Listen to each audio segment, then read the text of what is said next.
Magandang araw sa atin mga kalingap.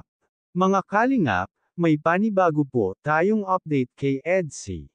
Pero bago po yan mga kalingap, kung bago pa lamang kayo sa channel ko baka naman po pwedeng pa-like and subscribe my channel para lagi po kayong updated sa aking videos. At kung pwede sana patapusin muna natin ang video na ito para alam natin ang nilalaman nito at huwag din po natin kalimutan mga kalingap na pakisuportahan ang ama ng kalingap na si Val Santos Matubang at Kalingap Rab Matubang pati na rin ang viewers na laging sumusuporta sa aking channel at reactioners maraming salamat po. Mga kalingap VNC sobrang napahanga kay Edo. Bakit kaya?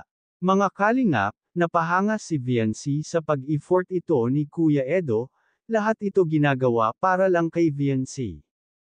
Kinakantahan din ito ni Edo si VNC mga kalingap na kung saan napakamahiyain pa rin ito ni VNC at namumula ito maging lahat ng mga K-boys ay kinikilig habang kumakanta ng duet ang EDSI. Nagulat ito si VNC mga kalingap dahil napakadaming parcel na dala ito ang mga K-boys para kay VNC at kay Kuya Eds. Kaya nagpasalamat at tambalang EDSI para sa blessings na kanilang natanggap.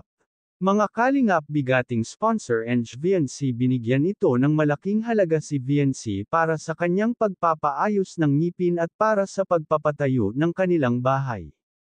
Pangarap lang daw ito ni VNC ang magkaroon ng braces kapag ito ay may permanenteng trabaho na ito. Priority pa rin daw muna niya ang pagpapagawa ng kanilang bahay. Pero dahil daw sa mga sponsor at kay Kuya Rab ay maaga nilang tinupad ito ang mga pangarap ni VNC. Dahil sa mga sponsor at kay Kuya Rab ay maaga daw na bago ang buhay nila, sobra-sobra ng biyaya ang kanilang natanggap. Kaya mga kalingap, hanggang dito na lamang po mga kalingap ang update natin para tambalang EDSI, maraming salamat po. Thank you for watching and God bless us all.